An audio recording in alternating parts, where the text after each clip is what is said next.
ఐన్యూస్తో కాసు మహేష్ రెడ్డి చేసిన ఈ కామెంట్స్ జంగా శిబిరాన్ని ఉనికి పడేలా చేశాయి. అంతే వేగంగా పిడుగురాల జెడ్పీటీసీ పదవికి రాజీనామా చేశారు జంగా కుమారుడు వెంకటకోటయ్య. దీంతో రెండు వర్గాల మధ్య పోరు ఎక్కడితో ఆగుతుందో మరింత దూరం వెళ్తుందన్న టెన్షన్ అయితే నెలకొంది. మరి ఈ దేశకు సంబంధించి మరింత తాజా సమాచారాన్ని మా ప్రతినిధి సాంబశివరావు అందిస్తారు. సాంబశివరావు, జంగా వర్సెస్ కాసు ఏం జరుగుతోంది? మరి ఐన్యూస్ కి ఎక్స్క్లూజివ్ ఇంటర్వ్యూ ఇచ్చారు కాసు. మరి దీనికి సంబంధించి ఆయన చేసిన కామెంట్స్, మరి జంగా ఇంట్లో ఒకరు రాజీనామా చేసే దిశగా దారి తీసింది. దీనికి సంబంధించి డీటెయిల్స్ చెప్పండి.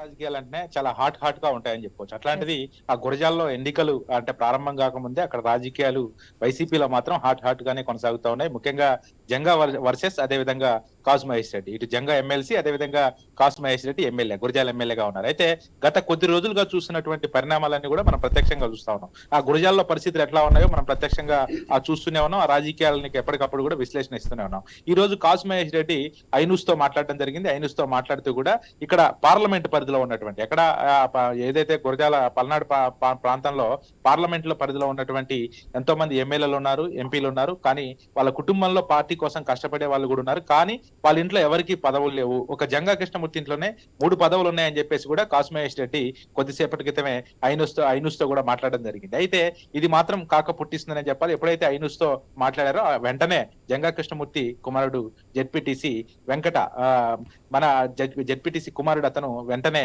రాజీనామా కూడా చేయడం జరిగింది. మరి ఇదే అంశంపై మాట్లాడడానికి మనతో పాటు ఎమ్మెల్సీ జంగా కృష్ణమూర్తి ఉన్నారు. సార్ చెప్పండి, ఎట్లా చూడొచ్చు రాజకీయాలు మీ పల్నాడులో మాత్రం హీట్ పుట్టిస్తా ఉన్నాయి. ముఖ్యంగా మీరు ఎమ్మెల్యే కాసు మహేష్ రెడ్డి అన్నట్లుగా ఉంది. మరి ఎక్కడా లేనిది మీ ఇంట్లో మాత్రమే 3 పదవులు ఉన్నాయని చెప్తా ఉన్నారు.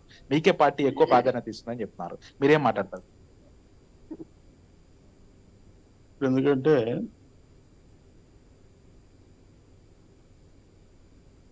కాసు మహేష్ రెడ్డి చేసిన వ్యాఖ్యలు ఆయనకు ఎగోజం జనరల్గా కుటుంబమైనటువంటి గౌరవాన్ని తగ్గిస్తుంది. అంటే పదవుల విషయం నేను వాస్తవంగా వైఎస్ఆర్ కాంగ్రెస్ పార్టీకి సంబంధించి వ్యవస్థాపక కార్యవర్గంలో సభ్యుడు నేను ఒకడు. జెడ్పీటీకి సంబంధించినటువంటి రిజర్వేషన్ సంబంధించినటువంటి జెడ్పీటీసీ పదవి, అదే సర్పంచ్ సంబంధించినటువంటి గ్రామానికి సంబంధించినటువంటి సర్పంచ్. నేను కూడా 1988లో గ్రామ సర్పంచ్ ఉన్నాను. గ్రామంలో ఉన్నటువంటి వాళ్ళందరూ కలిసి కూడా వాడు చదువుకుంటున్నప్పుడు కూడా తప్పనిసరి కూడా ఈ గ్రామంలో మీ సేవలు అవసరం అనేటువంటి విధంగా కూడా అందరూ మాట్లాడటం వల్ల ఏకగ్రీవం నిండిపోతున్నది. ఇప్పుడు ఆయన మాట్లాడిన మాటలు చాలా ఇబ్బందికరమైన అవమానకరమైనటువంటి మాటలు మాట్లాడతారు. ఎందుకంటే మీరు చెప్తున్నారు ఎక్కడంటే అసలు పల్నాడులోనే ఏ ఎమ్మెల్యే ఇంట్లో కానివ్వండి, ఎక్కడ కానివ్వండి, ఎవరింట్లో పదవులు 2 పదవులు 3 పదవులు లేవని పరిస్థితి మాట. నేను ఇప్పుడు ప్రశ్నిస్తున్నాను, ఎందుకన్నా అంటే మీ కుటుంబం మీద గౌరవాన్ని పోగొట్టుకుంటున్నారు. ఎందుకన్నా అంటే ఆ రోజు బ్రహ్మానందరెడ్డి గారు ముఖ్యమంత్రిగా ఉన్నప్పుడు వెంగళరెడ్డి గారికి సంబంధించినటువంటి వెంగళరెడ్డి గారు ఎమ్మెల్సీ చేశారు, రాజ్యసభ సభ్యులు చేశారు. అదేవిధంగా వాళ్ళ నాన్నగారు కాసు కృష్ణారెడ్డి గారు కూడా బ్రహ్మానందరెడ్డి గారు ఎంపీగా ఉన్నప్పుడు ఎమ్మెల్యే కూడా చేయటం జరిగింది. ఎందుకంటే పదవులు అనేవి ఊరకు రావు, అవి ఉన్నట్టు పరిస్థితులు. అయినా బీసీ సంబంధించిన రిజర్వేషన్లు వచ్చిన పదవి కాబట్టి ఇది పదవి సంబంధించిన. అదేవిధంగా ఆయన ఏదో నేను పదవి ఇచ్చాను, ఆ పదవి సంబంధించిన ఆయన మనకు కావాలని ఇచ్చినట్టు ఆయన దయాదాక్షిణ్యం ఇచ్చిన పదవి అనే విషయం కూడా మాట్లాడతారు. ఇది కరెక్ట్ కాదు. పదవులు అనేవి వాళ్ళ పరిస్థితిని బట్టి వాళ్ళ శక్తిని బట్టి వస్తాయి. వాటికి సంబంధించి కూడా మా పెద్ద కుమారుడు సంబంధించి కూడా అతని యువజన కాంగ్రెస్ సంబంధించి ప్రధాన కార్యదర్శి 10 సంవత్సరాలు చేస్తారు. అర్హతలు బట్టి పదవి ఇచ్చారు. అది కూడా రిజర్వేషన్ వచ్చిన పదవి. అది అంత మాత్రాన అన్ని పదవులు ఇచ్చాయి, ఇన్ని పదవులు ఆయన పదవులు అని అంటే రెడ్డి డామినేషన్ ఉన్నా కానీ మీ మీద గౌరవంతో ఆ పదవి ఇచ్చామని చెప్తా ఉన్నారు. తప్పు కదా అది. రెడ్డి రిజర్వేషన్, అది ఓసీకి సంబంధించిన దాంట్లో కాదు కదా. రిజర్వేషన్ బీసీకి రిజర్వేషన్ ఇచ్చేట్టు జెడ్పీటీసీ ఇచ్చారు. ఎందుకంటే మరి అసలు ఎందుకు మాట్లాడి నాకు అర్థం కాదు. కానీ కులాల ప్రస్తావన దేనికి ఇక్కడ? ఇప్పుడు కులాల ప్రస్తావన దేనికి? నేను దాదాపు 5 సంవత్సరాలు ఎమ్మెల్యే ఉన్నాను. దాదాపు ఇక్కడ ఉన్నటువంటి ఇప్పుడు వైఎస్ఆర్ కాంగ్రెస్ పార్టీలో ఉన్నటువంటి వాళ్ళు మొత్తం కూడా ఆయన అమ్మటి తిరిగి జెడ్పీటీసీలుగా, మాజీ జెడ్పీటీసీలు కానీ ప్రస్తుతం ఉన్నటువంటి వాళ్ళు అందరూ కూడా సంబంధించి కూడా ఆ యొక్క కార్యకర్తల ద్వారా కానీ మా ద్వారా కానీ ఎదిగేటువంటి వ్యక్తులకి కుల ప్రస్తావన లేదు. రిజర్వేషన్ ఇచ్చారు. రెడ్డి డైమెన్షన్ అవసరం ఏముంది? రిజర్వేషన్కి రెడ్డి రిజర్వేషన్ ఓసీ రిజర్వేషన్ వచ్చినప్పుడు ఒకవేళ కనుక రెడ్డి కాదని మనకు బీసీకి ఇచ్చిన పరిస్థితి మాట్లాడవచ్చు. రిజర్వేషన్ అది తెలుసో తెలియదు తెలియక మాట్లాడు కానీ కావాలని మాట్లాడుతాడు, అమాయకత్వం ఇంకో మాట్లాడుతుంటాడు. ప్రస్తావన కూడా చేశారు. అంటే గురజాల్లో అసలు ఏమాత్రం పరిస్థితులు బాగోలేకనే సీఎం జగన్మోహన్ రెడ్డి ఆయా కాసు మహేష్ రెడ్డిని అక్కడికి పంపించారు, గెలిపించారు. అక్కడ పార్టీ పరిస్థితి బాగాలేకపోతే నేను వెళ్ళి అక్కడ ఎమ్మెల్యేగా గెలిచాను అని చెప్పడం జరిగింది. ఏమంటారు? కాసు మహేష్ రెడ్డి గారు వచ్చే పరిస్థితి. కాసు మహేష్ రెడ్డి గారు ఎప్పుడు వచ్చారు? కాసు మహేష్ రెడ్డి గారు ఎప్పుడు వచ్చారు, ఏ టైంలో వచ్చారు, ఎందుకు వచ్చారనే విషయాలు కూడా చాలా స్పష్టం. ఎందుకంటే మాట్లాడగా మీరు అడుగుతున్నారు, నేను చెప్తాను స్పష్టంగా. కాసు మహేష్ రెడ్డి గారు జగన్మోహన్ రెడ్డి గారు జైల్లో ఉన్నప్పుడు ఎప్పుడు ఎక్కడ ఉన్నారు? మరి కాసు మహేష్ రెడ్డి 2014 తర్వాత కాంగ్రెస్ పార్టీ అధికారంలో ఉన్నప్పుడు కాంగ్రెస్ పార్టీలో అధికారం వాళ్ళ మంత్రి కూడా ఉన్నాడు. వాళ్ళ అధికారం నుండి వాళ్ళకి కావాల్సిన అవకాశాలు కానీ వనరులు కానీ వాటి ఏర్పాటు చేసుకున్న పరిస్థితుల్లో ఎలక్షన్ సంబంధించి 2017 సంబంధించి ఎలక్షన్లో రావటం జరిగింది. పార్టీ ఎప్పుడు స్థాపించాం? 2011లో పార్టీని స్థాపించాం. ఎవరు స్థాపించారు పార్టీని? పార్టీలో అంతర్భాగం నేను.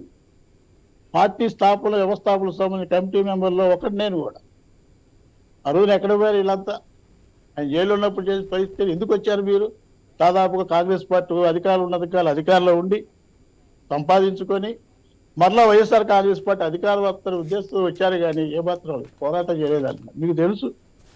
గురజాల నియోజకవర్గంలో ఉన్నటువంటి ప్రజలకి, గురజాల నియోజకవర్గంలో వైఎస్ఆర్ కాంగ్రెస్ పార్టీ కార్యకర్తలకి, నాయకులకి తెలుసు. ఏ కార్యక్రమాన్ని నాలుగైదు కూడా దాదాపు 12 కేసులు ఉన్నాయి. ఏ కార్యక్రమం వైఎస్ఆర్ కాంగ్రెస్ పార్టీ అధిష్టానం వరకు ఇచ్చిన ప్రతి కార్యక్రమాన్ని కూడా తూచా తప్పకుండా అమలు జరుగుతాయి. అనేక కేసులు పాలయ్యాం, అనేకమైన ఇబ్బందులు పడ్డాం. భార్యల సంబంధించి కానివ్వండి, అన్ని విధాలకు సంబంధించినటువంటి ప్రతిపక్షంగా మేము చేయాలంటే ప్రతి కార్యక్రమం చేయడం జరిగింది. అంటే అంతకుముందు ఏం చేశారు? ఎప్పుడు వచ్చాడు? ఏమన్నా ఏమి ఎదుర్కొన్నాడు? ఏమైనా కేసులు ఉన్నాయా? లేకపోతే ఇబ్బంది పడ్డాడా? ఏమైనా ఆర్థికంగా ఇబ్బంది పడ్డాడా? లేకపోతే శారీరకంగా ఇబ్బంది పడ్డాడా? ఏమన్న పరిస్థితి కాదు. కావాలి మాటలు చెప్పుకుంటూ నోరుందని చెప్పి ఇష్టం మాట్లాడుతుంది తప్ప అప్పలంగా. ఈరోజు నేను ఒకటే అడుగుతున్నాను, అసలు వైఎస్ఆర్ కాంగ్రెస్ పార్టీకి నువ్వు ఓటేసావా?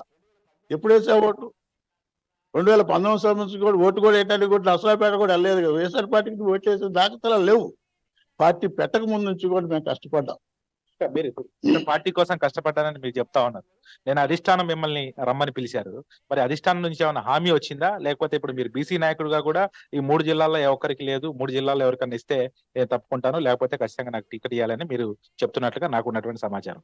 అంటే మీకు ఏమైనా అధిష్టానం నుంచి ఏమైనా హామీ వచ్చిందా? 3 జిల్లాల్లో 3 జిల్లాల్లో ఎక్కడ బీసీ నాయకులు లేరు. ఈ గుంటూరు, కృష్ణ ఇక్కడ బీసీ నాయకుడు కావాలి, అది మీరే పోటీ మీకు ఇవ్వాలని చెప్పి, బీసీ నాయకుడిగా మీరు ఇవ్వాలని చెప్పి అధిష్టానానికి చెప్పినట్టుగా తెలుస్తాను. ఇది వాస్తవేనా? అసలు బీసీ నాయకుడిగా అనేది ఒక అంశం. అంటే బీసీ నాయకుడే కాదు.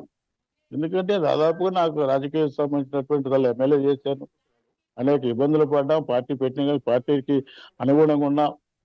ఈరోజు ఏంటి పరిస్థితి?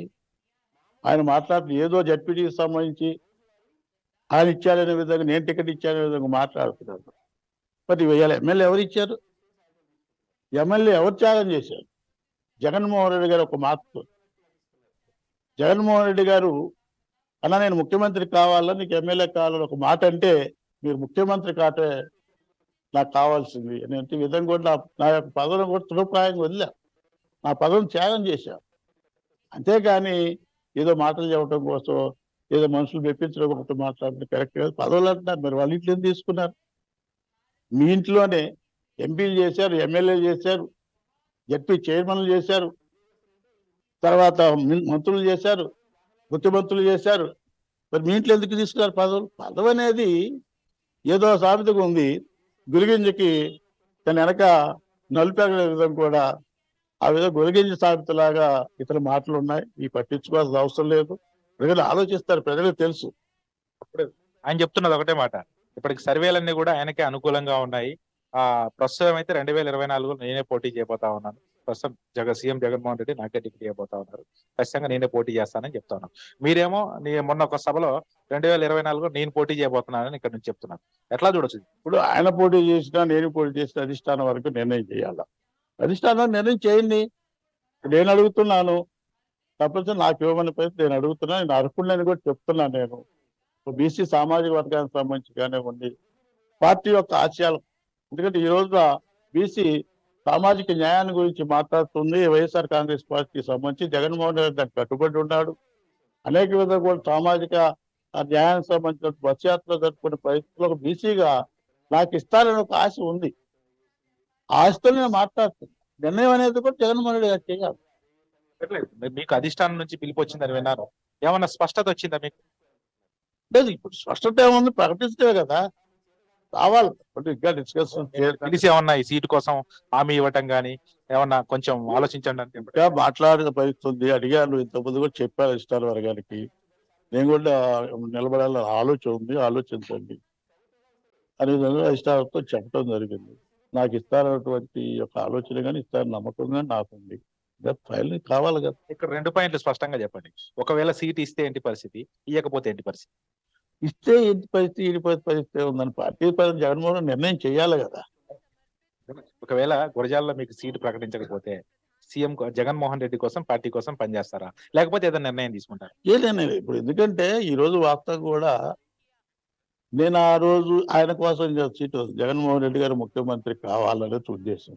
రెండవది కూడా దాదాపుగా 8 సంవత్సరాల పాటు కూడా పార్టీ పెట్టకం నుంచి కూడా ఆ నియోజకవర్గంలో పల్నాడులో మొట్టమొదట కూడా పల్నాడుకు సంబంధించి ఎవరు కూడా బయటికి రాని పరిస్థితుల్లో పల్నాడుకు సంబంధించినటువంటి కార్యకర్తలుగా నాయకులుగా మేమందరం బయటకు వచ్చి జగన్మోహన్ రెడ్డి గారు ముఖ్యమంత్రి కావాలా, అదేవిధంగా వైఎస్ రాజశేఖర రెడ్డి గారి భారతరత్న అవార్డు బీర్జీ వాళ్ళని ఆలోచించడం కూడా పాదయాత్ర చేయడం జరిగింది. ఎప్పుడు ఒక నెలకోలేదు, ఆయన మరణించిన నెలతోనే నెలకు సంబంధించి కూడా పాదయాత్ర చేసిన పరిస్థితులు కనపడ్డాయి. అందుకని ఏంటంటే ఇస్త్రా ఇవ్వటం అనేది ఆయనకు సంబంధించిన విషయం. ఖచ్చితంగా నేను అడిగింది కూడా ఏంటంటే ప్రజల కోసం అడిగి గ్రామాల్లో తిరుగుతున్నప్పుడు తప్పనిసరి కూడా పరిస్థితులు బాగలేవు, మీరుంటే బాగుంటుందన్న ఆలోచన కూడా ప్రజల నుంచి వచ్చిన తర్వాత అడగటం జరిగింది. నిర్ణయమే చేస్తారు, ఏదైనా దాని పరిస్థితిని బట్టి ఉంటే మళ్ళీ ప్రజలతోనే మాట్లాడి నిర్ణయం తీసుకోవటం జరుగుతుంది. ఇప్పుడు ఉంటా ఊటిన మీ అబ్బాయి చేత జెడ్పీటీసీ పదవికి రాజీనామా చేయడానికి గల కారణం ఏంటి? నేనే రాజీనామా చేయించలేదు, మీరు చెప్తుంటే నేను రాజీనామా చేసి నాకు అడిగారు, వచ్చి రాజీనామా చేసినట్టుంది చెప్పారు వచ్చిన తర్వాత. అంటే నేను దేనికి చేయటం కాదు, ఎందుకంటే ఒక హేళన. ఈ పదవులు అనేది ఆయన ఇచ్చినట్టుగా, అంటే గురజాల నియోజకవర్గ పదవులు మొత్తం కూడా ఆయన ఇచ్చినట్టుగా నీకు పదవి మనం ఇచ్చాం. గురజాల నియోజకవర్గం సంబంధించి మీ కుటుంబానికి సంబంధించి బ్రహ్మానంద రెడ్డి గారు ఓడిపోయిన పరిస్థితుంది. అక్కడ ఉన్నటువంటి మీ నాన్నగారు ఓడిపోయిన పరిస్థితున్నప్పుడు కూడా ఆ రోజు చెప్పాం బహిరంగ సభలో, జగన్మోహన్ రెడ్డి గారు బహిరంగ సభలో స్పష్టంగా చెప్పడం జరిగింది. ఏమని చెప్పాం, ఆయన తప్పనిసరిగా అనుమానిస్తున్నప్పుడు కూడా కాదు మేము గెలిపించి తీసుకొస్తాం. ఆ రోజు బహిరంగ సభలో ఒకే మాట చెప్పాను నేను, 15,000 పైచీలకు సంబంధించినటువంటి మెజార్టీ తప్పనిసరిగా వస్తుంది, తప్పనిసరి గెలిపిస్తామనే విధంగా చెప్పడం జరిగింది. అంతేగాని వేరే విధంగా మాట్లాడే పరిస్థితి కాదని కూడా చెప్పు. మీరేమో మీ నాన్నగారు మీరు రాజీనామా చేసింది తెలియదు అంటున్నారు, మీరేమో అడావుడికి వెళ్ళిపోయి రాజీనామా చేశారు. ఉదయం కాస్మహేష్ రెడ్డి మా ఆయన తోటే మాట్లాడింది, ఏది మీ ఇంట్లో పదవులు ఉన్నాయని చెప్పేసి మీరు అడావుడికి వెళ్ళి రాజీనామా చేశారు. మరి మీ నాన్నగారు ఇది తెలియకుండా మీరు ఎందుకు రాజీనామా చేయాల్సి వచ్చింది? అంటే ఇది మీ ఐ న్యూస్ చూసిన తర్వాత నేను ఆటోమేటిక్గా మా విలేజ్ నుంచి బయలుదేరేసి వచ్చి మా నాన్నగారు కూడా కలవకుండా జిల్లా పరిషత్కి వెళ్ళేసి, అంటే హేళన చేస్తున్నారు. ఇంట్లో 3 పదవులని ఎమ్మెల్యే గారు చెప్తున్నారు, ఆయన అవమానిస్తున్నారు కాబట్టి ఆయన అనుచరులు కూడా వాళ్ళ ఇంట్లో 3 పదవులనే ఉద్దేశంతో మాట్లాడుతున్నారు కాబట్టి నాన్నగారు కూడా ఇంట్లో కుటుంబ సభ్యులకి ఎవరికి చెప్పకుండా కూడా వచ్చేసి ఈ అవమానాలు నా వల్ల మా ఫ్యామిలీ కానీ మా నాన్నగారు కానీ ఇబ్బంది పడకూడదనే ఉద్దేశంతో నేను వచ్చేసి రాజీనామా చేశాము. ఎందుకంటే 3 పదవులు అనేది ఇది జిల్లా పరిషత్ జెడ్పీటీసీ అనేది ఓసీ రిజర్వేషన్ కాదు, బీసీ రిజర్వేషన్. అది బీసీ రిజర్వేషన్. నాన్నగారు ఎమ్మెల్యే ఉన్న టైంలో కూడా బీసీ ఎంపీపీగా అయ్యాడు. నాన్నగారు కొత్తగా మున్సిపాలిటీ తెచ్చినప్పుడు బీసీ చైర్మన్ చేశాము బలరామకృష్ణ గారిని. అంటే అక్కడ కమ్యూనిటీ అనేది ఓసీ రెడ్డిలో ఎక్కువ ఉన్నారు కాబట్టి అయినా కానీ నేను ఇచ్చానని చెప్తున్నారు. నాన్నగారు ఉన్న టైంలో కులాలు చూడలేదు, మతాలు చూడలేదు, ఎవరున్నా అనుకూలంగా ఉన్నా కానీ దాన్ని బట్టేసి నాన్నగారు పదవులు ఇచ్చారు. ఆ రోజు గండికోట మన కోడిసరావు గారిని ఎంపీపీ చేశారు, అలాగనే కట్టా వెంకటేశ్వర రెడ్డి గారిని జెడ్పీటీసీ చేశారు. అంటే ఈక్వేషన్స్ అది బీసీ ఎంపీపీకి వచ్చింది, ఓసీ జెడ్పీటీసీ వచ్చింది కాబట్టి అది చూడకుండా ఈ రోజు ఏంటంటే మొన్న జరిగిన ఎలక్షన్లో మా జెడ్పీటీసీ కూడా నాకు బీసీ వచ్చింది కాబట్టి నేను చేశాను. అంటే అందరు మండలంలో కానీ నియోజకవర్గంలో కానీ ఉంటే బాగుంటుందనే ఉద్దేశంతో నేను ఆ రోజు పోటీ చేశాను. దానికి అట్టేయి ప్రతిసారి ఉన్న ఆయన కాకుండా ఇప్పుడు ఎమ్మెల్యే గారు ఈ రోజు ప్రత్యక్షంగా వచ్చేసి మీడియాలో మాట్లాడి 3 పదాలు ఉన్నాయంటారు. ఇంతకు ముందు సంవత్సరం నుంచి జరుగుతూనే ఉన్నది. ఆయన పక్కన ఉన్న అనుచరులు వాళ్ళ కుటుంబంలో 3 పదాలు ఉన్నాయి. 3 పదాలు అంటే 3 పదాలు ఉన్న వాళ్ళు చాలా మంది ఉన్నారు. స్పీకర్ గారు మిస్సెస్ సర్పంచ్ గానే చేస్తున్నారు. చాలా మంది ఉన్నారు. ఆ లెక్కేసుకుంటూ పోతే మాతో పాటు చేసిన వాళ్ళు ఉన్న వాళ్ళ ఎమ్మెల్యే, నాతో పాటు ఎంపీలు కానీ ఎమ్మెల్యేలుగా చేసే కుటుంబాల్లో కూడా చాలా మంది ఉన్నారు. వాళ్ళకి లేని ఇప్పుడు మేము అలాగ మాట్లాడలేదు. ఫస్ట్ నుంచి మేము పార్టీ 99లో 2004 ఎమ్మెల్యేగా 2009 టికెట్ అయిపోయినా కానీ పార్టీ చేసాము. 2009లో కూడా రాజశేఖర రెడ్డి గారు చనిపోయిన తర్వాత జగన్మోహన్ రెడ్డి గారు పార్టీ పెట్టారో తెలియదు. 2009లో నా ఎడ్యుకేషన్ అయిపోయిన నుంచి నా తోడుగా ఉంటూ ఆ రోజు నుంచి మీ ఇప్పటి వరకు నేను యూత్ వింగ్ లో కార్యదర్శిగా, ప్రధాన కార్యదర్శిగా కూడా పనిచేశాను. దాని పార్టీ కష్టపడి పనిచేశాం కాబట్టి ఇది సింబల్ తో ఉంటది కాబట్టి పోటీ చేస్తే బాగుంటది అనేసి పోటీ చేసి ఇనామా చేయించారన్నది ఇనామా చేయించలేదు. మేము వెళ్ళి మాట్లాడుకుని ఇనామా చేయించుకున్నాము. ఇప్పుడు ఈ రాజీనామాని ఇలాగే కొనసాగిస్తారా? మళ్ళీ ఏమన్నా వద్దు ఆ రాజీనామా వెనక్కి తీసుకోమని తీసుకుంటారు? అలాగేం లేదు. ఇప్పుడు నేను ఇచ్చాను. జగన్మోహన్ రెడ్డి గారి ఆదేశాల మీదకి బీఫామ్ ఇచ్చే జగన్మోహన్ రెడ్డి గారు పార్టీలో నలుగురు కూర్చొని మాట్లాడిన తర్వాత ఎమ్మెల్యే గారు ఆయన సమక్షంలో మాట్లాడిన తర్వాత ఎవరైతే బాగుంటుందని అధిష్టానం నుంచి వచ్చినప్పుడే. అలాగైతే ఆ రోజు టికెట్లు ఇచ్చేటప్పుడు ఎమ్మెల్యే కొడుకులకి అని మున్సిపల్ చైర్మన్లు కానీ జెడ్పీటీసీలు కానీ ఇవ్వద్దని చెప్పారు. ఆ రోజు ఎమ్మెల్సీ పోతుంది, జగన్మోహన్ రెడ్డి గారు ఆ రోజు ఎమ్మెల్సీలు పోతాయని ఉద్దేశంతో పెట్టారు. కాబట్టి మనం కూడా ఉంటే బాగుంటుందని ఉద్దేశంతో బీసీ వచ్చింది కాబట్టి బీసీ అయితే బాగుంటుంది అనేది, కొంచెం డెవలప్మెంట్ కూడా బాగుంటుందని ఉద్దేశంతో వచ్చి నేను పార్టీ సేవ కోసం చేశాను. కానీ ఈ రోజు నేను రాజీనామా చేసింది కూడా పార్టీకి వ్యతిరేకం కాదు. నాన్నగారికి టికెట్ వచ్చినా, ఏరే వాళ్ళ టికెట్ వచ్చినా కానీ మా కుటుంబము రాజశేఖర రెడ్డి గారికి, జగనన్న గారికి ఎప్పుడు ఎల్లవేళగా మేము పార్టీ సేవకే చేస్తాం కాబట్టి నా రాజీనామా కూడా ఆమోదించవలసిందిగా తెలియజేశాము. రైట్. మొత్తంగా చూసుకోవచ్చు ఆ ప్రస్తుత పరిస్థితి కానీ, ఉదయం కాసు మహేష్ రెడ్డి మాట్లాడిన మాటలు కానీ, ఇప్పుడు జంగా కృష్ణమూర్తి అదేవిధంగా వాళ్ళ కుమారుడు మాట్లాడిన మాటలు కానీ చూస్తాం. ఏదేమైనప్పటికీ కూడా పల్నాడు ఆ ప్రాంతంలో మాత్రం రాజకీయం వేడెక్కిందంటే ఏమాత్రం కూడా ఆ సందేహం లేదు. ఎట్టి పరిస్థితుల్లో కూడా పార్టీ కోసం పనిచేశాము, కష్టపడి పనిచేశాము, మేము స్థానికులము, మాకు టికెట్ ఇవ్వాలని చెప్పేసి ఒక పక్క ఇప్పుడు జంగా కృష్ణమూర్తి చెప్తా ఉన్నారు. అదేవిధంగా ఐన్యూస్ లో వచ్చినటువంటి కథనానికి వాళ్ళ కుమారుడు కూడా ఉదయం వచ్చిన కథనానికి కొద్దిసేపటి క్రితమే జెడ్పీటీసీ పదవి కూడా రాజీనామా చేశారు. ఆ జెడ్పీటీసీ పదవి రాజీనామా కొనసాగితే తప్ప మళ్ళీ వెనక్కి తీసుకోనని కూడా చెప్పడం జరుగుతుంది.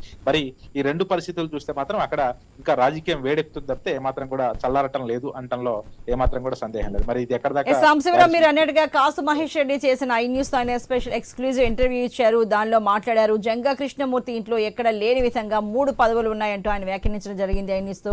దీనికి స్పందించిన జంగా కృష్ణమూర్తి కుటుంబం వెంటనే జంగా వెంకటకోటయ్య తన జడ్పీటీసీ పదవికి అయితే రాజీనామా చేయడం అయితే జరిగింది. మరి ఇదే విషయానికి సంబంధించి మీరు జంగా కృష్ణమూర్తిని ఒక ప్రశ్న అయితే అడిగారు. మీరు అధిష్టానానికి టికెట్కి సంబంధించి అంటే గురజాల టికెట్ అడిగాను అన్నారు. అయితే ఆయన గురజాల టికెట్ జంగా కృష్ణమూర్తికి కేటాయించకపోతే ఎలాంటి పరిణామాలు చోటు చేసుకునే అవకాశాలు అయితే కనిపిస్తున్నాయి. ఎందుకంటే ఇప్పుడు ఇంకా టికెట్ ఎవరికి వస్తుందని తెలియకముందే ఒక బాహాబాహి చూస్తున్నాము, ఒక టగ్ ఆఫ్ వార్ చూస్తున్నాము. కాసు మహేష్ రెడ్డి వర్సెస్ జంగా కృష్ణమూర్తిగా ఉంది. ఆయన కాసు మహేష్ రెడ్డి చేసిన వ్యాఖ్యానికి స్పందించి వెంటనే రాజీనామా చేయడం కూడా జరిగింది 3 పదవులు అన్న వెంటనే. మరి టికెట్ కోసం ఇంతగా ఆశిస్తున్న జంగా కృష్ణమూర్తి తన భవిష్యత్ కార్యాచరణ ఎలా ఉండబోతుంది అంటున్నారు? అంటే ఇందాక జంగా కృష్ణమూర్తి మాట్లాడిన మాటల్లో మాత్రం ఒకటే చూసాం. ఎక్కడైతే ఆ రోజు అన్న నీకు పదవి కావాలా లేకపోతే సీఎం జగన్మోహన్ రెడ్డి సీఎం కావటం కావాలా అని అడిగితే సీఎం జగన్మోహన్ రెడ్డి సీఎం కావటం కావాలని చెప్పేసి ఆ రోజు పదవి త్యాగం చేశాను. అదేవిధంగా కాసు మహేష్ రెడ్డికి కూడా నేను ఆ టికెట్ ఇస్తే ఎటువంటి అభ్యంతరం కూడా తెలియజేయాలని చెప్తా ఉన్నారు. అదేవిధంగా ఎప్పుడైతే కాసు మహేష్ రెడ్డి అక్కడ ఎమ్మెల్యే అయ్యారో అప్పటి నుంచి కాస్త ప్రాధాన్యత కోల్పోతా ఉన్నామో ఆ జంగా కృష్ణమూర్తికి సంబంధించినటువంటి ఎవరైతే అనుచరులు కానీ అదేవిధంగా అతని కుటుంబ సభ్యులు కానీ ఎవరైనా వాళ్ళ చిన్న చూపు చూడటమే కాకుండా అక్కడ ఉన్నటువంటి అధికారులకు కానీ ప్రభుత్వ కార్యకలాపాల్లో కానీ ఎక్కడ కూడా వ్యతిరేకత సృష్టించే ప్రయత్నం చేస్తా ఉన్నారు. అదేవిధంగా ఇది సమావేశాలకు కూడా ఎవరు రాకూడదని ఆదేశాలు జారీ చేస్తానని చెప్పేసి కూడా చెప్పడం జరిగింది. అదేవిధంగా ప్రభుత్వ కార్యాలయాల్లో కొన్ని పనులకు కూడా ఆటంకం కలిగేలాగా ఎవరు పనులు చేయొద్దని చెప్తా ఉన్నారని గత 4 రోజుల క్రితం కూడా చెప్పడం జరిగింది. అయితే ప్రస్తుతం అయితే జంగా కృష్ణమూర్తి ఒకటే చెప్తా ఉన్నారు. ఎక్కడ ఇప్పుడు అధిష్టానం పిలిచింది, ఇంకా స్పష్టత అనేది క్లారిటీ రాలేదు. మరి టికెట్ ఇస్తే ఏంటి, ఇవ్వకపోతే ఏంటి అనే పరిస్థితి అంటే ఇంకా అధిష్టానం తీసుకుంటుంది కదా, నిర్ణయం తీసుకుంటుంది. నిర్ణయానికి కట్టుబడి ఉంటాము. నిర్ణయం ఏ విధంగా వస్తుందో చూసిన తర్వాత నిర్ణయం తీసుకుంటామని చెప్తా ఉన్నారు. మరి టికెట్ ఒకవేళ ఆ జంగా కృష్ణమూర్తికి ఇవ్వకపోతే పరిస్థితి ఏందనేది మాత్రం ఇప్పుడు మన ప్రస్తుత ప్రస్తుత రాజకీయ పరిస్థితులు చూస్తా ఉంటే అర్థమవుతుంది కాబట్టి ఖచ్చితంగా మరి అక్కడైతే ఈ అధిష్టానం జోక్యం చేసుకొని మాత్రం ఈ విషయాన్ని సద్దుమణిగించకపోతే మాత్రం ఆ గురజాల నియోజకవర్గంలో భారీ మూల్యం అయితే చెల్లించుకోక తప్పదనేది స్పష్టం అవుతున్న పరిస్థితి కనబడతా ఉంది. ఓకే, అయితే జంగా కృష్ణమూర్తి మీతో మాట్లాడుతూ కొన్ని కీలకమైన వ్యాఖ్యలు కూడా చేశారు. అసలు కాసు మహేష్ రెడ్డి ఎప్పుడు వచ్చారు, ఆయన అసలు వైసీపీకి ఎప్పుడైనా ఓటు వేశారా, మేము ఎన్నో ఏళ్లుగా నేను వ్యవస్థాపక కార్యవర్గ సభ్యుడిగా ఉన్నాను వైఎస్ఆర్సీపీలో, అలాగే 20 ఏళ్ళు ఎమ్మెల్యేగా పనిచేశాము, మొత్తంగా పార్టీ కోసం పనిచేస్తూ ఉన్నాము మా కుటుంబం అని. అలాగే మీతో జంగా వెంకటకోటయ్య కూడా మాట్లాడుతూ ఆయన కూడా తెలిపారు 2009లో ఎప్పుడైతే తన స్టడీస్ కంప్లీట్ అయ్యాయో అప్పటి నుంచి పార్టీని అంటిపెట్టుకుని పార్టీ కోసం పనిచేస్తూ ముందుకు వెళ్తున్నామని ఆయన కూడా వ్యాఖ్యానం చేయడం జరిగింది. మరి దీన్ని బట్టి చూసుకుంటే అంటే కాసు మహేష్ రెడ్డి వర్సెస్ జంగా కృష్ణమూర్తి ఎలా ఉండబోతోంది? మరి కాసు మహేష్ రెడ్డికి టికెట్ ఇస్తే మరి ఈయన ఎంతవరకు దానికి ముందుకు వెళ్ళే అవకాశాలు అయితే కనిపిస్తున్నాయి? దీనిపై అయితే ఒక స్పష్టత కనబడతా ఉంది. ఎందుకంటే అధిష్టానం జోక్యం చేసుకోకపోతే మాత్రం పరిణామాలు తీవ్రంగా ఉండే అవకాశం అయితే కనబడతా ఉంది. ఎందుకంటే ఇప్పుడే గత వారం రోజులుగా కూడా ఇక్కడ పరిస్థితి అదుపు తప్పుతుందనే చెప్పాలి. ఎందుకంటే నిన్న జంగా కృష్ణమూర్తి ఒక ఆత్మీయ సమావేశం కూడా ఏర్పాటు చేసుకోవడం జరిగింది. అధిష్టానం నుంచి ఒక పిలుపు కూడా రావడం జరిగింది. అయితే పిలుపు వచ్చిన తర్వాత ఈ రోజు కాసు మహేష్ రెడ్డి కూడా ఆ పదవులపై కూడా వ్యాఖ్యానం చేయడంతో అతని కుమారుడు కూడా హఠాత్తుగా వెళ్లి ఆ రాజీనామా కూడా చేయడం జరిగింది. దానికి సంబంధించి వాళ్ళు స్పష్టంగా ఒకటే చెప్తా ఉన్నారు, మేము పార్టీ కోసం పనిచేసాము 30 ఎప్పుడో కాంగ్రెస్ అంటే రాజశేఖర రెడ్డి హయాం నుంచి కూడా మేము పార్టీ కోసం కష్టపడతా ఉన్నాము. ఈ 10 సంవత్సరాల కాలంలో కూడా చాలా కష్టపడ్డాము. పార్టీకి ఎప్పుడైతే రాష్ట్ర విభజన జరిగిందో విభజన తర్వాత వైసీపీ పార్టీ నుంచి చాలా కష్టపడ్డామని చెప్తా ఉన్నారు. అయితే ఇప్పుడు గతంలోనే సీట్ త్యాగం చేశాం కాబట్టి ఈసారి అక్కడ సీట్ త్యాగం చేయడానికి సిద్ధంగా లేము, ఎట్టి పరిస్థితుల్లో కూడా అక్కడ నేనే పోటీ చేస్తానని స్పష్టంగా చెప్తున్నటువంటి పరిస్థితి ఉంది. మరి ఇప్పటికైతే ఒక పక్కనేమో కాసు మహేష్ రెడ్డి నేనే అక్కడ నుంచి పోటీ చేస్తాను, 2024లో నేను గురజాల నుంచి పోటీ చేస్తాను, సర్వేలన్నీ కూడా చూపెట్టడం జరిగింది. మరి దీనికి ఒక ఫుల్ స్టాప్ పెట్టకపోతే మాత్రం గురజాల నియోజకవర్గంలో వైసీపీ మాత్రం తీవ్ర నష్టపోయే పరిస్థితులు అయితే కనబడతా ఉంది. Right, thank you very much Sambasivarao.